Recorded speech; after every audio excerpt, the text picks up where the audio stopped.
Белое кимчи из ботвы весеннего редиса.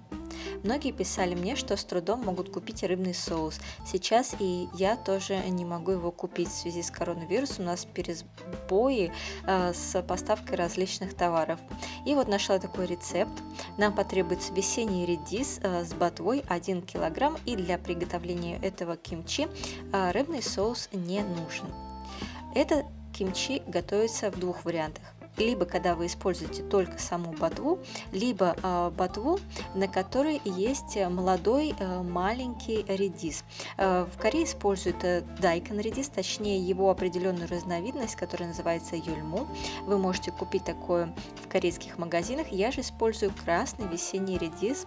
И если вы используете вот эту часть, которая сама молодой редис, то тогда нужно хорошо почистить место стыка между ботвой и самим редисом, потому что оно достаточно грязное. Также можно оставить и кончик, немного его обрезав и почистив. И, конечно же, нужно почистить сам редис. Если вы будете покупать юльму, разновидность дайкон редиса, в корейских магазинах, то тогда она будет продаваться достаточно чистая. И ее можно чистить без предварительной промывки. Если же вы увидите, что редисочка достаточно грязненькая, то сначала помойте, а потом уже начинайте чистить. В любом случае, после почистки мы все равно должны хорошо промыть в холодной воде несколько раз, удаляя всю землю и песок, который может быть, особенно между листьями внизу. И, как я уже говорила, вы можете не использовать вот этот маленький редис, а просто обрезать и использовать только ботву, потому что этот рецепт готовится и так, и так. Если же вы используете вот этот молоденький редис, то его нужно разрезать вот так вот на две части, если он достаточно большой, относительно большой. Если же он очень маленький, то можно и не разрезать, но должен быть тогда очень маленький. И затем на несколько частей мы разрезаем или прямо руками разламываем листья. Не делайте их вот эти куски очень маленькими, в то же время не делайте их очень большими. В общем, где-то на 4 или 5 частей, в зависимости от длины ботвы, мы все это разрезаем или разламываем руками. Далее нам нужно подготовить соленую воду. Привожу какие пропорции. Значит, вообще пропорция такая: на 2 литра воды 1 стакан соли. Но сколько в конечном итоге потребуется воды, сказать сложно. Главное, чтобы весь объем ботвы был погружен в воду. Поэтому сначала разведите 2 литра с 1 стаканом соли. Соль хорошо растворите в воде и закладывайте уже затем туда ботву. Обращайтесь с ботвой аккуратно, это все-таки зелень, чтобы ее не повредить, не поломать, потому что это наш продукт. И, как я и говорила, если вдруг воды окажется недостаточно, то есть не вся она погружена в воду, но тем не менее потом все это осядет, вы можете взять воду и опять развести соль и добавить ее. Главное, придерживайтесь пропорции, что на 2 литра 1 стакан соли. И оставляем это в соленой воде на 30 минут. Далее мы подготавливаем овощи. Нам потребуется половина луковицы, 3 красных перца чили и 1 пучок зеленого лука. Половину луковицы мы с вами нарезаем тонкими полукольцами. 3 красных перца чили мы должны будем разрезать их напополам, вот таким вот образом. И семена, которые внутри, мы с вами не вынимаем, потому что это придаст особый вкус нашему блюду. Они должны там быть, не удаляйте их. И затем нарезаем вот такими маленькими кусочками.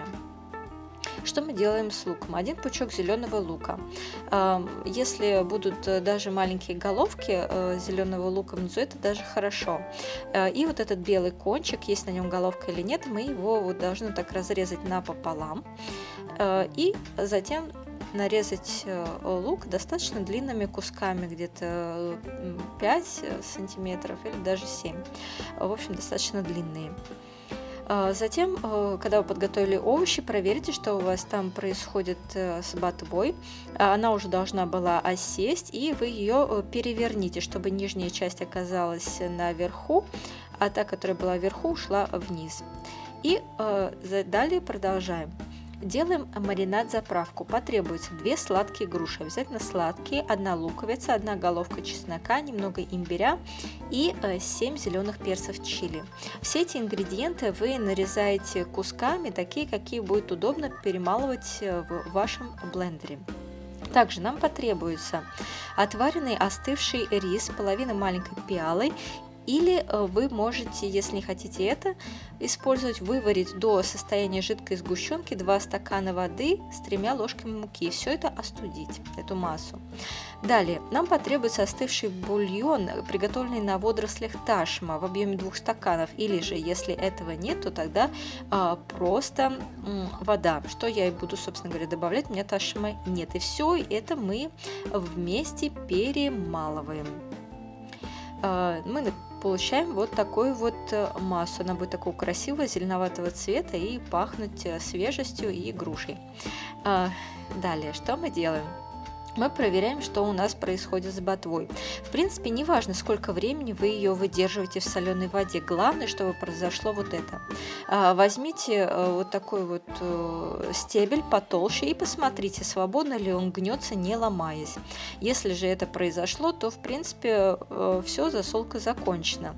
То есть вот я специально оставила свежий стебель, чтобы показать, какая разница. Далее, мы извлекаем из соленой воды ботву и промываем в холодной воде, затем кладем отекать. И подготавливаем маринад-заправку. Мы заливаем в какую-нибудь глубокую посуду, тазик, и также закладываем туда нарезанные овощи: зеленый лук и перец чили. Одеваем перчатки и начинаем все это хорошо перемешивать до такой однородной массы. И затем мы добавляем 2 столовые ложки соли. Сахар добавлять не надо, если вы, конечно, брали сладкие груши. И опять все хорошо перемешиваем. И затем, если вода уже хорошо стекла, мы можем закладывать ботву. Делайте это очень аккуратно, чтобы не повредить листья, потому что это все-таки зелень, и она будет уже достаточно мягкая. И что очень важно, когда вы перемешиваете, я специально показываю не в ускоренном варианте, нужно делать это очень медленно. Я объясняю почему. Потому что если делать это очень быстро и давить на зелень, то потом вы получите неприятный запах у этого блюда. А запах у него очень свежий, такой весенний и легкий. Вы это почувствуете, когда начнете перемешивать. Поэтому перемешивайте осторожно и, так сказать, нежно.